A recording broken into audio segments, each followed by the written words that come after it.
ఇంకా ఎన్ని కిలోమీటర్లు ఉంది, ఇంకెంత దూరం వెళ్ళాలి అని మనం ఆలోచన చేస్తూ ఉంటాం. అలాగే మన భక్తి జీవితం, క్రైస్తవ జీవితంలో కూడా భక్తి జీవితం ఆరంభించాం మనం. భక్తి జీవితం ఆరంభించినటువంటి మనము కూడా మైలురాళ్ళు దాటుకుంటూ మనం ఈ లోకంలో జీవిత యాత్రను కొనసాగించుకోవాలి.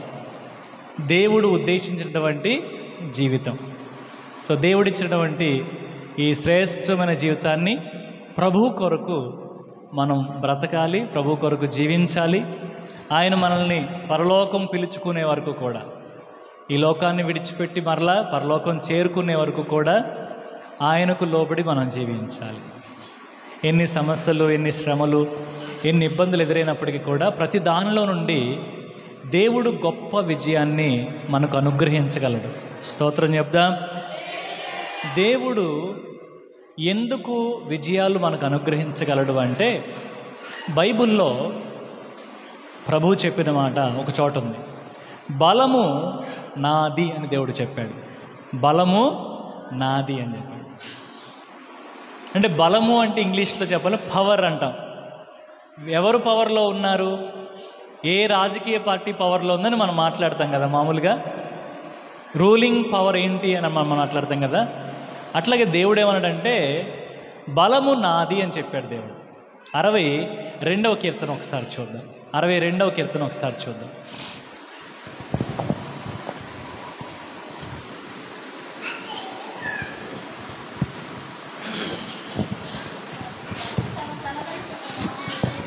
బలము తనదని ఒకమారు దేవుడు సెలవిచ్చెను, 2 మారులు ఆ మాట నాకు వినబడెను. చాలా బలము తనది అని దేవుడు చెప్పటం మనం చూస్తున్నాం. పవర్, ఇంకొక మాటలో చెప్పాలంటే ఆల్ మైటీ అనే మాట ఉపయోగించబడింది. ఈ మాట బలము అనేది సర్వశక్తి నాదే అని దేవుడు చెప్పటం ఇక్కడ మనం చూస్తాం.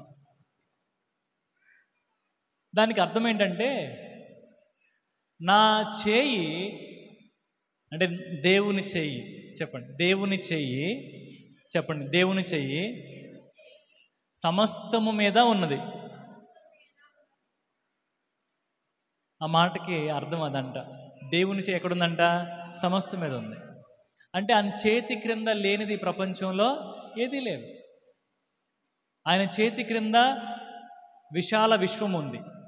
ఆయన చేతి క్రింద భూమి, గ్రహాలు, మిగిలిన గ్రహాలు ఇవన్నీ ఉన్నాయి ఆయన చేతి క్రిందే. ఆయన ఒక మాట చెప్పాడు కదా, ఆకాశమున సింహాసనము, భూమిన పాదపీఠం. అంటే ఏంటి? Foot stool. జస్ట్ మనం కూర్చుని కుర్చీలో అరే కాళ్ళు ఎత్తులో పెట్టుకోవాలి అనగానే స్టూల్ తీసుకొచ్చి మన కుర్చీ దగ్గర వేసుకుంటాం. సింహాసనం అంటే ఒక కుర్చీ ఆకాశం అయితే, ఆయన కాళ్ళు పెట్టుకునే స్టూలు మన భూమి అన్నాడు దేవుడు. ఎంత పెద్దదై ఉంటాడు దేవుడు, ఎంత పెద్దవాడై ఉంటాడు, ఎంత మహోన్నతుడై ఉంటాడు దేవుడు. మనం ఆరాధించే దేవుడు ఒక ప్రాంతానికి, ఒక గ్రామానికి, ఒక పట్టణానికి, ఒక కొండకు పరిమితమైన దేవుడు కాదు. మనం ఆరాధించే దేవుడు అపరిమితుడై ఉన్నాడు. ఆయనకి పరిమితులు లేవు. అన్కండిషనల్. ఇంకో మాటలో చెప్పాలంటే ఇమ్మెజరబుల్. కొలతలు లేవు ఆయనకి. ఆయనకి బౌండరీస్ లేవు. దేవునికి బౌండరీస్ లేవు. అంటే గిరిగీసి ఇక్కడ కూర్చో, నువ్వు ఒక స్థలం కొని పెడతాను నీకు, ఆ స్థలంలో నీకు మందిరం వేసి పెడతాను. సొలొమోను అంటాడు కదా, అయ్యా మా నాన్నగారు కలగన్నాడు, నేను మందిరం కట్టాలి, నేను కట్టాను, నువ్వు దీంట్లో ఉండవని నాకు తెలుసు అన్నాడు. దీంట్లో నువ్వు ఉండవని నాకు తెలుసు. ఎందుకని? ఆకాశం ఆయన సింహాసనం, భూమి అని బాధ. నేను కట్టిన మందిరంలో నువ్వు ఎట్లా ఉంటావు? నువ్వు ఉండలేవు అన్నాడు దేవుడు. మందిరాలలో దేవుడు ఉండడు. కొండల మీద దేవుడు నివసించేవాడు కాదు. పవిత్ర స్థలాలు అనబడే ఇశ్రాయేలు కానీ, అరేబియా దేశంలో మక్కా కానీ, లేదా మరే దేశమైనా సరే పవిత్ర స్థలం ఇది అనడానికి లేదు. సమస్తము కూడా, సమస్త భూమి కూడా ఆయనదే. ఆకాశం ఆయన సింహాసనం, భూమి ఆయన పాదపీఠం. ఆయన ఆల్ మైటీ, ఆయన సర్వశక్తి కలిగిన దేవుడై ఉన్నాడు. ఇలాంటి దేవుణ్ణి తెలుసుకోవటం ఒక గొప్పతనం అయితే అనుసరించటం మరొక గొప్పతనం. బల్లారాధన పాల్గొంటాం కదా, దాంట్లో ఒక మాట ఉంది, నా మరణాన్ని ప్రచురించండి అని ప్రభు చెప్పాడు. నా మరణాన్ని మీరు ప్రచురించండి. తెలుసుకోవటం ఒక గొప్పతనం, అనుసరించటం మరొక గొప్పతనం, చెప్పటం మరొక గొప్పతనం, ప్రభువుని గురించి ఇతరులకు తెలియచేయటం మరొక గొప్పతనం. దేవుడు దాన్ని ఆశిస్తాడు మన దగ్గర నుంచి. ఎప్పుడైనా సరే బలమైన దేవుణ్ణి మనం ఆరాధిస్తున్నాం, ఆరాధించే వారికి ఫలమిచ్చే దేవుణ్ణి మనం ఆరాధిస్తున్నాం. స్తోత్రం చెప్పాలి. ఆరాధించే వారికి ఏమిస్తాడు దేవుడు? ఫలం ఖచ్చితంగా ఇస్తాడు. మనం ఏంటి, ఇంకెప్పుడు వస్తుంది అంటాం మనం. ఒక అక్క చర్చికి వచ్చింది, 2 వారాల తర్వాత మానేసింది. ఏంటక్క మానేసావు ఏంటి అంటే, ఏమీ కనబడలేదయ్యా చర్చికి వచ్చినందుకు అంది. ఎన్ని రోజుల్లో కనిపించాలంట ఆమెకి? 2 వారాలు. 2 వారాల్లో కనిపించాలంట చర్చికి వచ్చిందని, ఫలం కనిపించాలని కోరుకుంటుంది ఆ తల్లి. దేవుడు అన్నాడు కదా, శాశ్వతమైనటువంటి ఆశీర్వాదం ఇస్తాను నేను. కంటికి కనబడని, చెవికి వినబడని ఆశీర్వాదం నీకు తెలియచేసి నీకు ఇస్తానని చెప్పాడు దేవుడు. దేవునికి స్తోత్రం. ఖచ్చితంగా దేవుడు ఫలాన్ని ఇచ్చేవాడై ఉన్నాడు, కృప చూపించేవాడై ఉన్నాడు. బలము ఆయనకు చెందిందే, ఫలము ఆయన చెందిందే, కృప ఆయన దగ్గర నుంచి రావాల్సింది. మనం ఈ లోకంలో జీవిస్తున్నామంటే మనల్ని మనం అర్థం చేసుకోవాలి.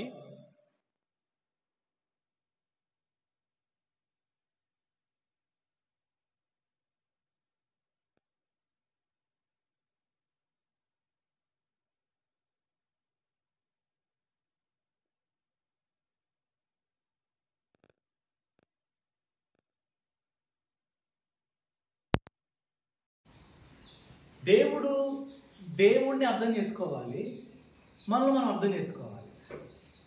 మన ఊహలు, మన ఉద్దేశాలు దేవుణ్ణి మించిపోకూడదు ఎప్పుడు కూడా.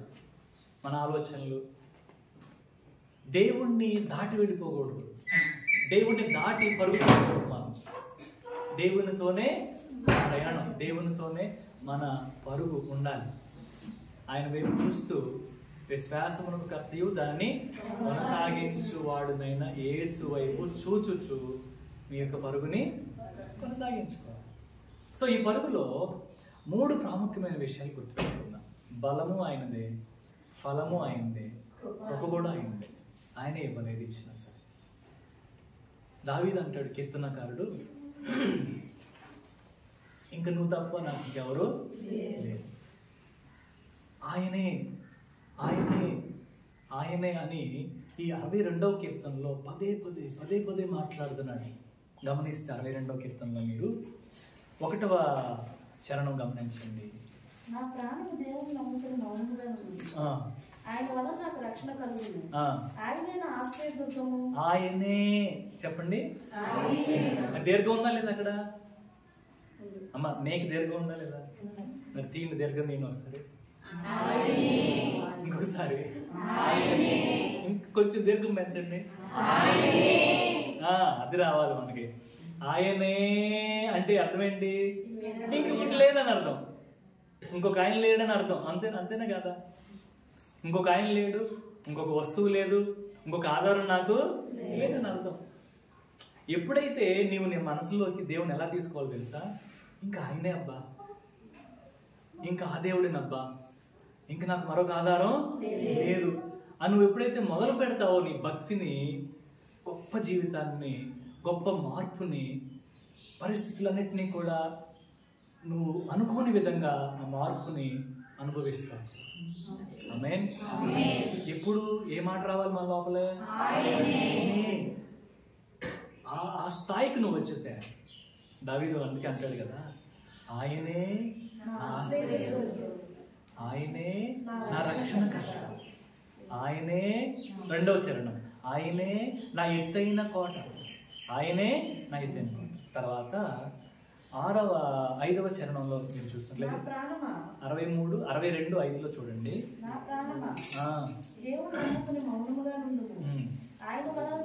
చాలు, ఆయన వలననే మరలా దీర్ఘం వచ్చిందా? ఇంకొకటి లేదని అర్థం అక్కడ. ఆయన బలననే నాకు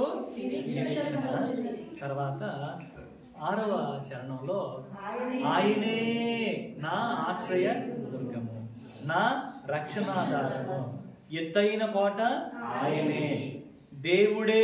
7వ చరణం గమనించండి మరలా, దేవుడే. చివరి లైన్ 7వ చరణం చివరి లైన్, నా ఆశ్రయము దేవుని యందే. ఇన్నిసార్లు ఎందుకు దేవుడు మాట్లాడుతున్నాడు అంటే కీర్తనకారుడు దేవుని గురించి ఎందుకు అన్నిసార్లు మాట్లాడుతున్నాడు? ఆయనే ఆయనే ఆయనే అంటే అర్థం ఏంటంటే, ఇంగ్లీష్లో ఒక మాట ఉంది, దాన్ని ఎట్లా వాడారంటే హీ ఎలోన్. ఎలోన్ అంటే ఒక్కడే, హీ ఓన్లీ, ఆయన మాత్రమే. ఓన్లీ వన్ థింగ్, ఒకటి మాత్రమే అంటాం ఇంగ్లీష్లో. ఓన్లీ వన్ థింగ్ అని అంటాం కదా, ఒకటి మాత్రమే అని అంటాం కదా. అట్లాగే ఇక్కడ మనకు కనిపిస్తుంది హీ ఎలోన్, హీ ఓన్లీ, ఆయన మాత్రమే, ఆయన ఒక్కడే.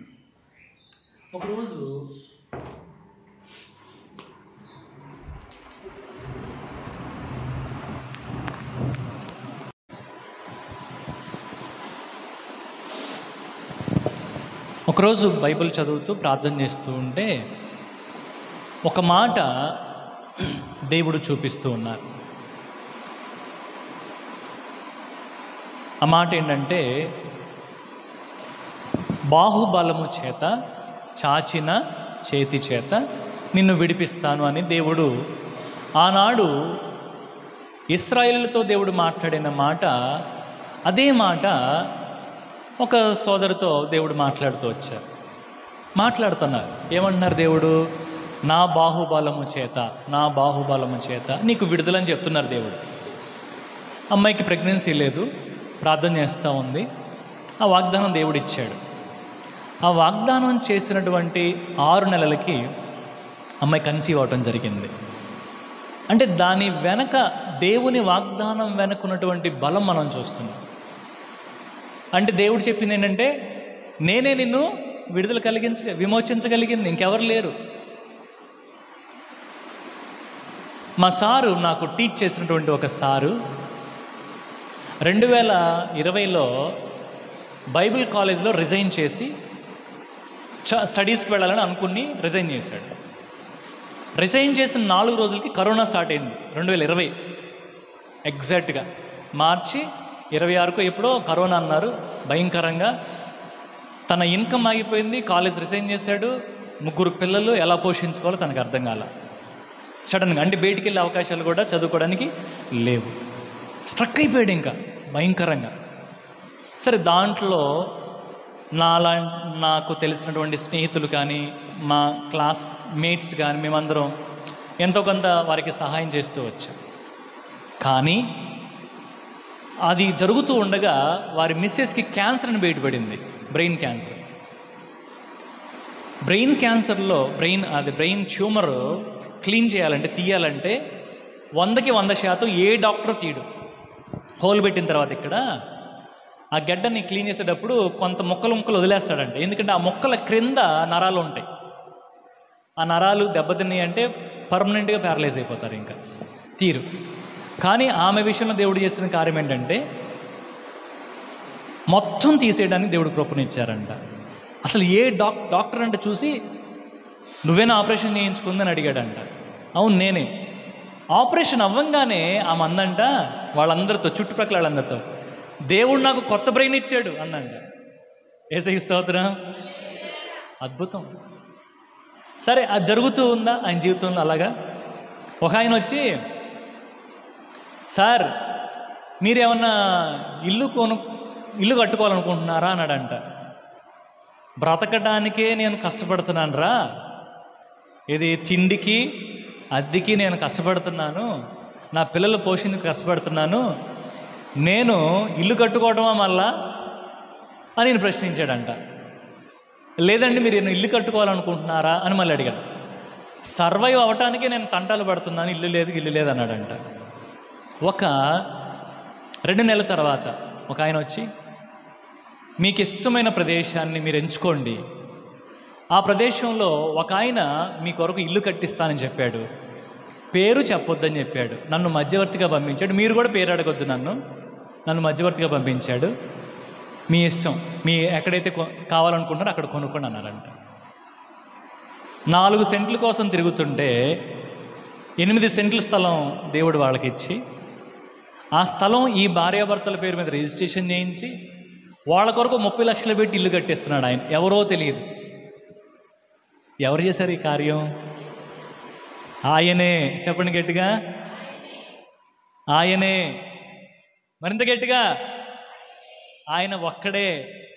ఇంకొకసారి చెప్పండి, ఆయనే, ఆయన ఒక్కడే. ఇంకెవరైనా ఈ కార్యం చేయలేరు, ఏ మనిషి కూడా చేయలేడు. దేవుడు ప్రేరేపణ కలిగించందే ఒక మనిషి కూడా మనకు సహాయం చేయలేడు. దేవుని కృప. అందుకే నేను అడుగుతున్నాను కదా, మనిషి సహాయం కంటే ముందుగా దేవుని కృప కావాలి. మనిషి బలం కంటే ముందుగా దేవుని బలం కావాలి. మనిషి ఇచ్చే ఫలం కంటే ముందుగా దేవుని ఫలం కావాలి. ఆయన మాత్రమే. దేవుని బిడ్డలారా, ఆయన మాత్రమే.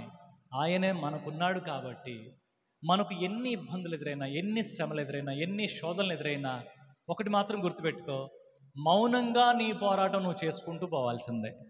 స్తోత్రం. అందుకనే దావీదు అంటాడు, నా ప్రాణము దేవుని నమ్ముకొని మౌనంగా ఉంది, ఆయన వల్ల నాకు రక్షణ కలుగుతుంది. నాకు రక్షణ కలుగుతుంది. ఇక్కడ దావీదు అంటున్నాడు, నేను ఆయనను నమ్ముకొని మౌనంగా ఉంటాను. నేను కూడా అదే చెప్పుకుందాం, మనం కూడా అదే చెప్పుకుందాం. ఆయన నమ్ముకొని మనం కూడా ఎట్లా ఉందాం? మౌనంగా ఉందాం. ఎందుకంటే ఆయన ఉన్నాడుగా మనకి, ఆ ఒక్కడున్నాడుగా చాలు మనకి. సోదరి సోదరుడా, వాస్తవం ఇది. నువ్వు తీసుకో నీ మనసులోది. ఆయన నాకున్నాడు, ఆ దేవుడు నాకు ఒక్కడు చాలు అని కనుక నువ్వు నిర్ణయానికి వచ్చావు అంటే నిన్ను ఎదిరించే వాళ్ళు ఈ లోకంలో ఎవరు కూడా ఉండలేరు. దేవునికి స్తోత్రం. మౌనంగా ఉంటానన్నాడు దావీదు. అంటున్నాడు కదా, నా ప్రాణము దేవుడు నమ్ముకొని మౌనంగా ఉంది. I will be quiet. ఎందుకో తెలుసా? ఎట్లాంటప్పుడు క్వైట్గా ఉండాలి, ఎట్లాంటప్పుడు మౌనంగా ఉండాలి చెప్పండి. ఏ విషయంలో మౌనంగా ఉండాలి? మౌనంగా అంటే అదే, మనల్ని ఎవరన్నా ఉడికించారనుకోండి, మనం ఏం చేస్తాం? లేచిపోతాం. ఇంకా ఎవరన్నా కోప్పడ్డారనుకోండి, మనం ఎందుకు నేను తక్కువ అంటాం, మడత పెట్టేస్తాం, మొత్తం నడుము మొత్తం గట్టిగా సరి చేసేసుకుంటాం. వెంటనే రారా చూసుకుందాం అంటాం మనం వాస్తవానికి. కానీ దావీదేమంటున్నాడు కదా, నేను మౌనంగా ఉంటాను. ఎట్లాంటి పరిస్థితుల్లో మౌనంగా ఉండాలి అనేది ఈ వచనాల్లో మీరు చూసినట్లయితే, 3వ చరణం, ఒకనిపై పడుదురు. అంతేనా? ఒకనిపై పడుట, ఒక వ్యక్తిపై పడుట, ఒక వ్యక్తి యొక్క కుటుంబం మీద పడుట, ఒకని జీవితాన్ని నాశనం చేయడానికి ఇష్టపడుట. అట్లాంటి వాళ్ళు ఎదురవుతారు నీకు. అట్లాంటి ప్రజలు నీకు ఎదురవుతారు, నీ మధ్యలో ఉంటారు. నీ ఇంట్లో వాళ్ళే అవ్వచ్చు, ఒక్కోసారి నీ బంధువులే అవ్వచ్చు, తోడబుట్టిన వాళ్ళు అవ్వచ్చు. నీ మీద పడి నిన్ను నాశనం చేయాలనుకోవచ్చు. నువ్వేం చేయగలగాలి? నువ్వేం చేయాలి? మౌనంగా ఉండాలి. ఎందుకు మౌనంగా ఉండాలి? ఆయన ఉన్నాడుగా నాకు. ఎందుకు చేయాలి? ఎందుకు మౌనంగా ఉండాలి? ఏమనుకోవాలి మనం? ఆయన ఉన్నాడు నాకు. దేవునికి స్తోత్రం. 2వ కారణం అక్కడ మీరు చూసినట్లయితే 4వ వచనం గమనించండి. అతని ఔన్నత్యము నుండి అతన్ని పడద్రోయుట. ఓకేనా?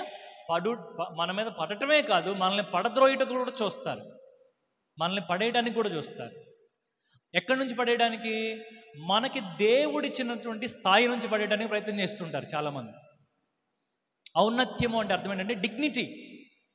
దేవుడు నీకు ఇచ్చిన డిగ్నిటీ ఒకటి ఉంటుంది, ఒక స్థాయి ఉంటుంది, ఒక గౌరవప్రదమంగా నువ్వు బ్రతుకుతూ ఉంటావు. దాని నుండి నిన్ను పడేయాలని చూస్తూ ఉంటారు. ఈ మధ్యలో మీరు ఒక మాట వినే ఉంటారు, వ్యక్తిత్వ హననం అనే మాట మీరు వినండి. వ్యక్తిత్వ హననం అంటే నీ వ్యక్తిగత జీవితాన్ని చంపటం. నిన్ను చంపటం కాదు, కత్తితో. ఏం చంపుతారు?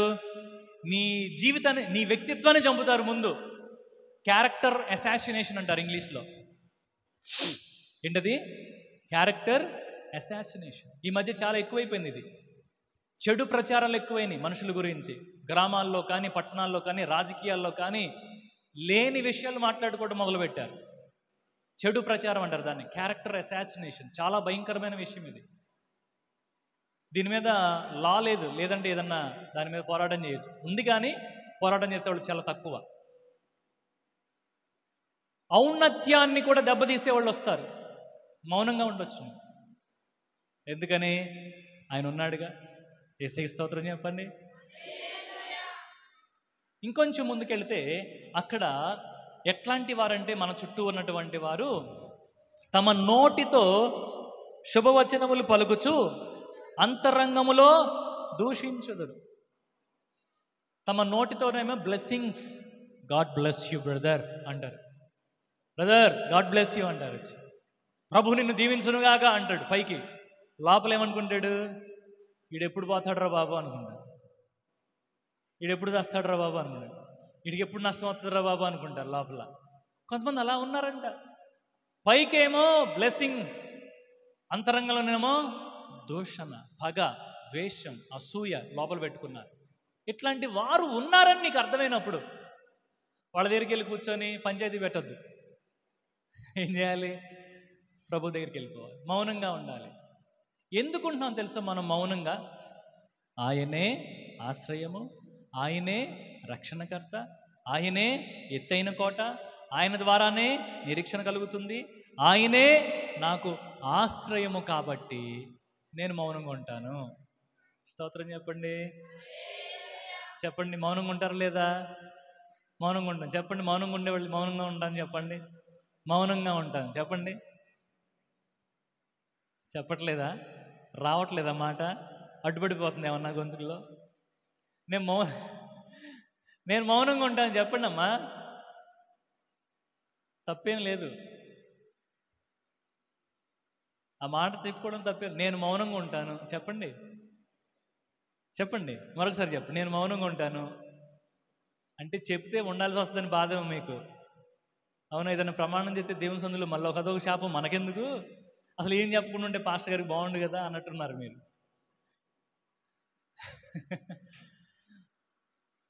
దేవుని వాక్యం నీ దగ్గరికి వచ్చినప్పుడు అది ఆశీర్వాదాన్ని కూడా తీసుకొస్తుంది. తెలుసుగా, దేవుని వాక్యం ఒట్టిగా రాదు, అది నీకు ఆశీర్వాదాన్ని కూడా తీసుకొస్తుంది. నీ ఇంటికి, నీ జీవితానికి, నీ వ్యక్తిగతానికి, అన్నిటికీ ఆశీర్వాదాన్ని తీసుకొస్తుంది. అందుకనే వాక్యం రాగానే ప్రభువా అట్లా నేను జీవించాలనుకుంటున్నా ప్రభువా, అట్లా నేను బ్రతకాలనుకుంటున్నా ప్రభువా, నాకు సహాయం చేయండి అని నువ్వు దేవుని యొక్క సహాయాన్ని కోరుకోవచ్చు.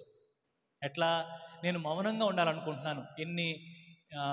ఇట్లాంటి వాళ్ళు ఎంతమంది ఎదురైనా, పడేయాలనుకున్న వాళ్ళు ఎదురైనా, నా పైబడే వాళ్ళు ఎదురైనా, నా గౌరవాన్ని చంపేవాళ్ళు ఎదురైనా, నా యొక్క గొప్పతనాన్ని చంపేవాళ్ళు ఎదురైనప్పటికీ కూడా నేను మౌనంగా ఉంటాను ప్రభు, నాకు సహాయం చేయండి అని నువ్వు ప్రభు దగ్గర ప్రార్థన చేయొచ్చు. స్తోత్రం, హల్లెలూయా. అట్లా ఉండటానికి నీకు శక్తి సరిపోదు. అందుకే దేవుడు కావాలి. అట్లా బ్రతకడానికి, పవిత్రంగా బ్రతకడానికి, అబద్ధాలు చెప్పకుండా బ్రతకడానికి, పవిత్రంగా బ్రతకడానికి నీకు నువ్వుగా ఉండలేవు. దేవుని సహాయం కావాలంటున్నా. నీకు నువ్వుగా నిలబడేవాడు అయితే ఇక్కడికి రావాల్సిన అవసరం లేదు. నీకు నువ్వు కూడా పవిత్రంగా ఉండగలిగిన వాడవైతే ఇక్కడ ఉండాల్సిన అవసరం లేదంటున్నా నేను. నీకు దేవుడి సహాయం అవసరంలా. మన వల్ల కాదు పవిత్రంగా బ్రతకడం, నిర్దోషులుగా బ్రతకడం. అందుకే దేవుడి సహాయం మనం కోరుతున్నాం, పరిశుద్ధాత్మని సహాయం కోరుతున్నాం, వాక్య సహాయం మనం కోరుతున్నాం. మనలో నివసిస్తున్న పరిశుద్ధాత్ముడు నీకు సహాయం చేస్తున్నాడు. చెప్పండి, ఎవరున్నారు నీకు? ఆయనే. చెప్పండి గట్టిగా, ఆయనే ఉన్నాడు. కాబట్టి నువ్వేం చేయొచ్చు? మౌనంగా ఉందాం. ఏ పరిస్థితులైనా మౌనంగా ఉందాం. నీకు ఆయన దుర్గమ్మగా ఉన్నాడు, కోటగా ఉన్నాడు, కొండగా ఉన్నాడు. అదే దుర్గ అంటారు కదా మామూలుగా పేరు, దానికి అర్థం ఏంటి తెలుసా? దుర్గ అంటే కొండ. ఆ కొండలోకి వెళ్ళిపోయామనుకోండి, ఆ కొండ కుందేలు వెనక సింహం పరుగు పెడుతుంది అనుకోండి. పరుగుపెట్టి దాన్ని తినాలనుకుంటుంది. కుందేలుని సింహం తినాలనుకుంటుంది. అది పరిగెత్తుకుంటూ వెళ్ళి ఆ కొండ పేటుల మధ్యలో, సందుల మధ్యలో దూరిపోద్ది. లోపలికి వెళ్ళిపోయి ఇప్పుడు రారా, కుందేలేమంటది, ఇప్పుడు రా తిను నన్ను. ఇదో లోపల దూరలేదు. అవునా? అదే నువ్వు బయటిరా చూస్తా నీ అంత అంటది అది. నేను రానుగా. నేను ఎక్కడున్నాను ఇప్పుడు? కొండలో ఉన్నాను, కోటలో ఉన్నాను. దేవునికి స్తోత్రం. దావీదు ఎక్కడున్నాడు? కోటలో ఉన్నాడు. దావీదు ఎక్కడున్నాడు? ఆశ్రయపురంలో ఉన్నాడు. ఆశ్రయపురము, కోట, కొండ, దుర్గము, ఇవన్నీ లోపలికి వెళితే బయట నుంచి ఏ శత్రువు వచ్చే అవకాశం లేదు. యేసయ్యలో గనక నీవు ఉంటే ఏ శత్రువు వచ్చి లోపలికి నేను టచ్ చేయలేడమ్మా. యేసయ్యకి స్తోత్రం చెప్పండి. ఏ చీకటి మనల్ని ముట్టలేదు. నువ్వు ప్రభువులో ఉండాలి. బైబిల్లో ఆశ్రయపురాలని కొన్ని ఇచ్చాడు దేవుడు. ఏదైనా తప్పు జరిగిన వెంటనే పొరపాటున ఎద్దుని చంపేశావు, పొరపాటున ఎవరిదన్నా నువ్వు పనిచేస్తూ ఉంటే కర్రతో పనిచేస్తున్నా, గొడ్డలతో పనిచేస్తున్నా, ఒకటి కన్ను పోయింది పొరపాటున, చూసుకోలేదు నువ్వు. ఆ కుటుంబీకులు వచ్చి నిన్ను చంపకుండాను ఇబ్బంది పెట్టకుండాను నువ్వేం చేయొచ్చు? పరిగెత్తుకుంటూ వెళ్ళి ఆశ్రయపురంలో కూర్చోవచ్చు. బస్ యాక్సిడెంట్, లారీ యాక్సిడెంట్ అవ్వగానే డ్రైవర్ల బస్సుని లారీని వదిలిపెట్టి పరిగెత్తుకొని వెళ్ళి ఎక్కడికి వెళ్తారు?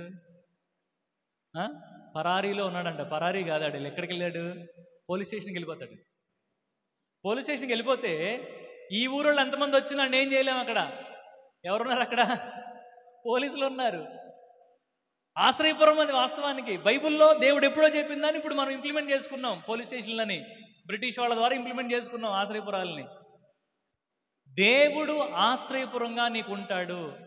ఏ చిన్న విషయం జరిగినా, ఏ పెద్ద విషయం జరిగినా నువ్వు పరిగెత్తుకొని వెళ్ళి దేవుని దగ్గర ఆశ్రయం పొందవచ్చు. స్తోత్రం చెప్పండి. హల్లెలూయా. దావీదుకు వచ్చినటువంటి బాధలో, ఆయన ఇబ్బందుల్లో, ఆయన శత్రువులు ఉన్నారు, ఇబ్బందులు ఉన్నాయి. సౌలు శత్రువు, మామగారే శత్రువు, మామ కొడుకు యోనతాన్ కాదు కానీ వేరే వాళ్ళు శత్రువులు, కొడుకే శత్రువు, దావీదు కొడుకే శత్రువు దావీదుకి. ఇంతమంది శత్రువులు ఉన్నప్పటికీ కూడా దావీదు ఏమంటున్నాడు తెలుసా? నాకు ఆయన ఉన్నాడు, నాకు ఆశ్రయము ఆయనే, నా కోట ఆయనే, నా కొండ ఆయనే, నాకేం భయం లేదు, నేను నిద్రపోతే ప్రశాంతంగా ఉంటుంది నాకు అంటున్నాడు ఆయన. స్తోత్ర. ఎంతమంది శత్రువులు ఉన్నప్పుడు ప్రశాంతం ఎక్కడ ఉంటుంది అసలు? మనకి ఏ మూల నుంచి ఎవడొస్తాడో భయం వేస్తుంది కదా. కానీ దావీదు అంటాడు కదా, నేను హాయిగా నిద్రపోయి పండుకొని నిద్రలేస్తున్నా అంటాడు. ఎందుకని అంత కాన్ఫిడెంట్? ఎందుకంటే దేవుడు ఉన్నాడు.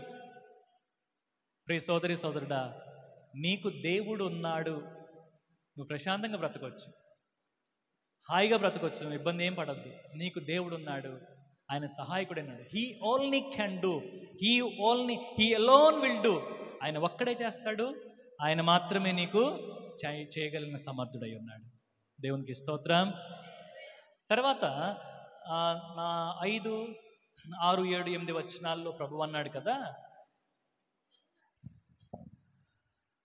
నువ్వేం చేయాలి అంటే ఆయన సన్నిధిలో, ఆయన మనకున్నాడు కాబట్టి మనం ఏం చేయాలి? ఆయన సన్నిధిలో మన హృదయాన్ని కుమ్మరించాలి. ఆయన సన్నిధిలో మన హృదయాల్ని కుమ్మరించాలి. నా ప్రాణమా అంటున్నాడు, మొదలుపెట్టాడు. దేవుని నమ్ముకొని మౌనముగా ఉండుము. ఎవరితో మాట్లాడుతున్నాడు? తనతో తాను మాట్లాడు. ఎవరి గురించి మాట్లాడుకుంటున్నాడు? దేవుని గురించి. దేవునికి స్తోత్రం. ప్రాణంతో మాట్లాడుకున్నా నా ప్రాణమా తినుము త్రాగుము సుఖించి ఇట్లా మాట్లాడాలి ఆయన. నా ప్రాణమా అని ఆ ప్రాణానికి దేవుని గురించి చెప్తున్నాడు. క్రొత్త నిబంధనలో ప్రభువు చెప్పినాడు ఉపమానంలో అయితే, ఒక ధనవంతుడికి భూమి బాగా పండింది, వెంటనే దేవుడిని మర్చిపోయాడు, పేదవాళ్ళని మర్చిపోయాడు, బంధువులు మర్చిపోయాడు. ఆ పంటలో నాట్లేయడానికి, కోతలు కొయ్యడానికి, కూర్చడానికి, కుప్పల్లో నూర్చడానికి, ఆ ధాన్యం అన్ని తీసుకొచ్చి పుర్రులో పెట్టడానికి సహకరించిన వాడిని మర్చిపోయారు. అసలు మర్చిపోయి అంటున్నాడు కదా, నా ప్రాణమా తినుము త్రాగుము సుఖించు. అనేక సంవత్సరాలకు కావలసినంత పంట నీకు ఈ సంవత్సరం పండింది. అనేక సంవత్సరాలు అనే మాట నోటంట వచ్చింది మన మనిషికి. అనేక సంవత్సరాలు బ్రతుకుతావు అనే కాన్ఫిడెన్స్ నీలో ఉందంట? ఉందా మీలో? అనేక సంవత్సరాలు బ్రతికేస్తాను ఉందా మీలో? మరి ఏం చెప్తున్నాడు ఆయన? అనేక సంవత్సరాలు నేను బ్రతుకుతాను అనుకుంటున్నాడు. దేవుడు అన్నాడు, సంవత్సరాలు కాదురా బాబు, రోజులు కూడా నీకు లేవు అని చెప్పాడు. నీకేం లేవు? రోజులు కూడా. ఈ రోజే నీకు లాస్ట్ రోజు, ఈ పగలే నీకు లాస్ట్ రోజు. వెళ్ళి ఒకసారి ఆ పుర్లన్నీ చూసుకొచ్చుకో. ఈ ఆస్తి అంతా ఎవడికి చెందిద్దో ఒకసారి వీలైతే వీళ్ళనమ్మా రాయి, లేకపోతే అలాగే పో అన్నాడు దేవుడు. వీలైతే వీళ్ళనమ్మా రాయండి. నేను నిన్న ఒక ఆర్టికల్ చదువుతూ ఉంటే, పోకముందే వీళ్ళమా రాయండిరా బాబు అని ఈనాడు పేపర్ వాడు ఎత్తున్నాడు. చచ్చిన తర్వాత మీ కొడుకులు కూతుళ్ళు కొట్టుకోవటం ఎందుకు ఆస్తుల కోసం? పోకముందే మీరేం చేయాలంట? సెటిల్ చేసుకోవాలి. అదొక దైవికమైన గుణం అమ్మ, గుర్తుపెట్టుకోండి. నేను ఇవ్వను, ఎవరికి ఇవ్వను, నా తర్వాత వాళ్ళే చూసుకుంటారంటే ఆ కోర్టులకు వెళ్తారు, డబ్బులన్నీ అయిపోతాయి వాళ్ళ కోర్టులకే. ఆ లాయర్లు మొత్తం తింటారనమాట.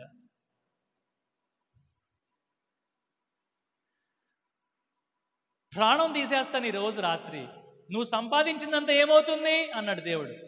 ఆన్సర్ లేదు ఆయన దగ్గర, ఆన్సర్ లేదు. అవివేకి, మూర్ఖుడా అని దేవుడు చెప్పాడు. ప్రియ సోదరి సోదరుడా, మనకు ఎన్నున్నా, మనకు ఎంతున్నా, మన ఆశ్రయము, మన కోట, మన ఆధారం ఎవరై ఉన్నారు? దేవుడే. దేవునికి స్తోత్రం చెప్దాం. ఆయనే. గట్టి చెప్పండి, ఆయన మాత్రమే. ఇంకొకసారి చెప్పండి, ఆయన ఒక్కడే. యేసయ్యకి స్తోత్రం.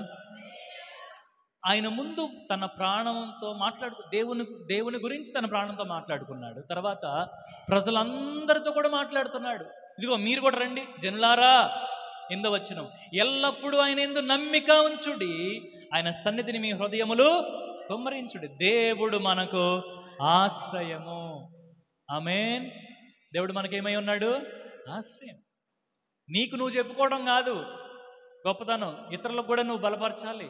నువ్వు బలపరచుకోవడం కాదు అక్కడ, ఇతరులను కూడా నువ్వు బలపరచాలి. సహవాసంలో, గ్రామంలో ఎంతోమంది నిరాశలో ఉన్నారు, ఎంతోమంది దిక్కుతోచని స్థితిలో ఉన్నారు. ఏం చేయాలో, ఎలా నిర్ణయాలు తీసుకోవాలో అర్థం కాని పరిస్థితుల్లో ఉన్నారు. అలాంటి వారికి ఒక ఆలోచనకర్తగా నువ్వు ఉండాలి తల్లి, నువ్వు ఉండాలయ్యా. గ్రామంలో నీకంటే నిరీక్షణ కలిగిన వారు ఎవరు ఉన్నారా? చర్చికి వచ్చే మనకంటే నిరీక్షణ కలిగిన వారు ఎవరైనా ఉన్నారా గ్రామంలో? ఉండరు. ఎందుకంటే మన నిరీక్షణ క్రీస్తు నుండి మనకు వచ్చింది. హల్లెలూయా. ఇది దైవికమైన నిరీక్షణ. ఇట్లాంటిది ఎక్కడ ఉండదు ప్రపంచంలో. నీలాగా ఆనందంగా ఉండగలిగిన వారు, నీలాగా సంతోషంగా ఉండగలిగిన వారు, నీలాగా మంచిగా కుటుంబాన్ని చూసుకోగలిగిన వారు బయట ఉండలేరు. ఎందుకంటే ఈ లక్షణాలు నువ్వు దేవుని దగ్గర నుంచి పొందుకుంటున్నావు.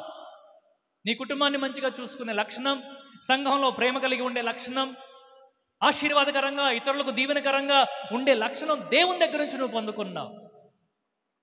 అందుకే నీ ప్రాణంతో సరిపెట్టుకోవద్దు, పొరుగువారితో కూడా నువ్వు కలిసిమెలిసి ఉన్నావు. పొరుగువారికి కూడా దేవుని గురించి నువ్వు తెలియచేయగలగాలి.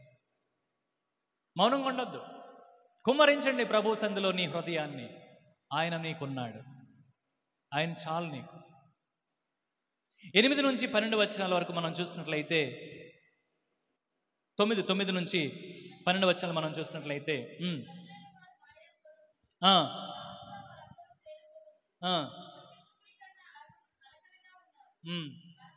12 చదవండి అమ్మా. ప్రభువా, మనుషులందరికీ వారి వారి క్రియల చొప్పున నీవే ప్రతిఫలమిచ్చుచున్నావు. ప్రతిఫలమిచ్చేవాడు ఆయనే. చెప్పండి, ప్రతిఫలమిచ్చేవాడు ఆయనే. దేవునికి స్తోత్రం. ఆయనే ప్రతిఫలం ఇస్తాడు. కాబట్టి ఒక మాట ఉంది ఇక్కడ, లేనోడిని నమ్మొద్దు, ఉన్నోడిని నమ్మొద్దు అన్నాడు దేవుడు. ఇదేంటి ఇట్లా చెప్పాడు దేవుడు? లేనోడిని నమ్మొద్దు, ఉన్నోడిని నమ్మొద్దు అంటున్నాడు. ఇదేంటి ప్రభువా అంటే, అక్కడ అన్నాడు, లేనివాడేమో ఒట్టి ఊపిరి లాంటోడు, ఉన్నాడేమో మాయగాడాడు. ఉన్నాడేంటంట? మాయగాడంట, మాయ స్వరూపి, మాయగాడంట. అంటే ఏదో ఉంది ఏదో ఎత్తాడు అనుకుంటాం, కానీ ఇవ్వలేడు. పోనీ లేనోడి దగ్గరికి వెళ్ళామా, వాడి దగ్గర అసలు ఊపిరే లేదు, ఒట్టి ఊపిరిలాగా ఉన్నాడు. సో ఇద్దరిని గురించి దేవుడు ఏమంటున్నాడు ఇప్పుడు? ఇద్దరూ కూడా తేలిపోయారు, ఇద్దరూ కూడా అలకనగా ఉన్నారు. త్రాసులో ఇద్దరు తేలిపోతారు, గనులు తేలిపోతారు, అలుపులు తేలిపోతారు. ఇద్దరు కూడా వాళ్ళ వల్ల కాదు దేవుని ముందు నుంచోవటం. ఒకవేళ సరే మనుషుల్ని కాదులేరా బాబు, మనుషుల్ని నమ్ముకోవటం కంటే నా శక్తిని నమ్ముకుంటాను, నా ధనాన్ని నమ్ముకుంటాను అని అనుకున్నావా, అక్కడ ఇంకో ప్రమాదం ఉంది. నీ ధనాన్ని నువ్వు నమ్ముకున్నావు అనుకో, ఈరోజు నీ ప్రాణం పోతే నువ్వేం చేస్తావు ప్రభు ప్రశ్నిస్తాడు మనల్ని. అందుకే ప్రభు ఏమంటున్నాడు?